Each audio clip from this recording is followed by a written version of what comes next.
வணக்கம்மா. இப்போ நம்ம ஃபஸ்ட்டு பார்க்க போகிறது வந்து மாடல் 1 கொஸ்டின் பேப்பர். போன வருஷம் நடந்த கொஸ்டின் பேப்பரில் இங்கிலீஷ் ஜூனியர் பார்க்க போகிறோம். இப்போ வந்து நம்ம கேல்குலேஷன் வந்து பார்த்தோன்னா குழப்பம் கடைசி நேரம். அதனால் அவரவர் கேல்குலேஷன் படி நம்ம ஸ்டேட்மெண்ட் அடிச்சுக்கலாம். இப்போ நம்ம பார்க்க போகிறது வந்து ஜஸ்ட்டு அந்த ஸ்டேட்மெண்ட் வந்து எப்படி எத்தனை ஸ்பேஸ் விடணுங்கிறத மட்டும் நம்ம இப்போ பார்த்துக்கலாம். ஃபஸ்ட்டு வந்து எடுத்த உடனே என்னதுன்னா ஹெட்டிங் கொடுத்துருக்காங்க. ஹெட்டிங் வந்து டிவிஷன் வாய்ஸ் ஜிஎஸ்டின்னு கொடுத்துருக்காங்க. இந்த இதுக்கு பொதுவாக வந்து நம்ம என்ன அடிப்போம் அப்படின்னா டிஹெச்இ தேன் அடிப்போம்.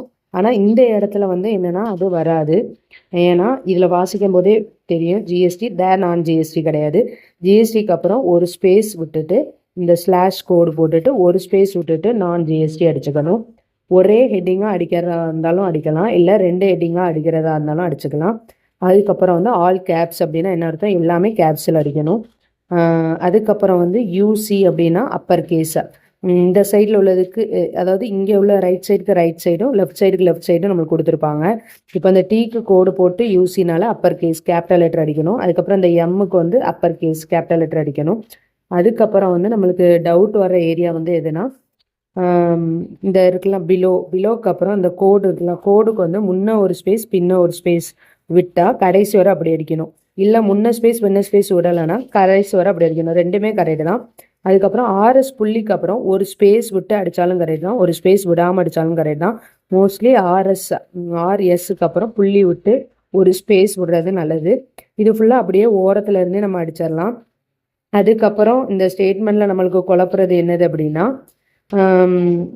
இது உங்களுக்கு தெரிஞ்ச 38 இப்படி சிம்பிள் இருந்தால் இதுக்கு பதிலாக 37 அடிக்கணும். இப்படி ஸ்டெட்டுன்னு கொடுத்துருந்தாங்கன்னா அது அப்படியே வந்து நம்ம அடிக்கணும் கேன்சல் பண்ணாமல். அதுக்கப்புறம் வந்து இந்த ஸ்டேட்மெண்ட்டில் ஒரு கமா வந்து எந்த இடத்துல கொடுக்காட்டியுமே நம்ம வந்து என்ன செய்யணும், எல்லா இடத்துலையும் கமா போட்டு அடிக்கணும். அதாவது என்னென்னா 100s 1000க்கு ஒரு கமா அந்த மாதிரி அடிக்கணும். அதாவது எப்படி சொல்கிறேன் அப்படின்னா, ஃபஸ்ட்டு ஒரு 3 டிஜிட்டுக்கு அப்புறம் ஒரு கமா, அப்புறம் ஒரு 2 டிஜிட்டுக்கு அப்புறம் ஒரு கமா, அதுக்கப்புறம் ஒரு 2 டிஜிட்டு இந்த மாதிரி இருக்கணும். அதாவது லேக்ஸு 1000s 100s அந்த மாதிரி அடிக்கணும். அவங்க கமா போடாட்டினாலுமே நம்ம கமா போட்டு அடித்தாதான் வந்து அது கரெக்டு. அதை கொஞ்சம் பார்த்துக்கணும்.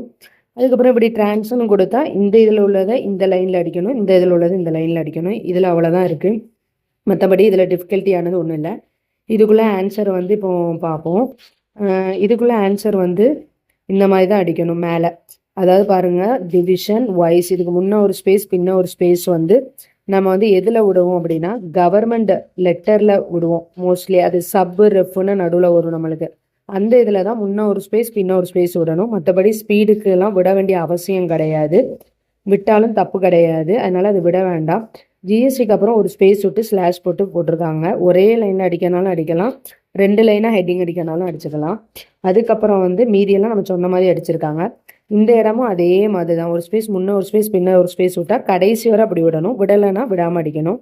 இதில் வந்து ஆர்எஸ் புள்ளிக்கு அப்புறம் ஸ்பேஸ் அவங்க விடலை, நம்ம ஒரு ஸ்பேஸ் விட்டு அடிக்கனாலும் அடிச்சுக்கலாம்.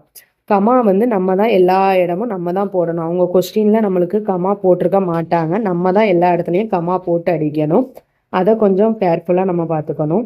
அதுக்கப்புறம் வந்து ஆன்சர் கீயை பார்த்தீங்க அப்படின்னா அந்தந்த டிஜிட்டுக்கு நேராக அடிக்கும். இதெல்லாம் உங்களுக்கு சொல்லி கொடுத்துருப்பாங்க. நம்ம இப்போ கேல்குலேஷன் சொல்லி கொடுத்தோன்னா அது ரொம்ப குழப்பம். அது ஸ்டார்டிங்கே சொல்லி கொடுத்துருக்கணும்.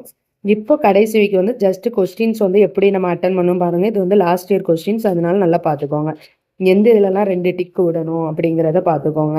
எப்போவுமே ஹெட்டிங்க்கு அப்புறம் ஒரு 2 டிக்கு விடணும். அதுக்கப்புறம் இதுக்கப்புறம் ஒரு 2 டிக்கு, இதுக்கப்புறம் ஒரு 2, அதுக்கப்புறம் ஒவ்வொரு இதுக்கும் 2 இது விடணும். நம்ம கடைசிலையும் 2 டிக்கு விட்டு தான் என்ன செய்யணும், கோடு நம்ம போடணும். இதுதான் வந்து ஃபஸ்ட்டு ஸ்டேட்மெண்ட் உள்ளது.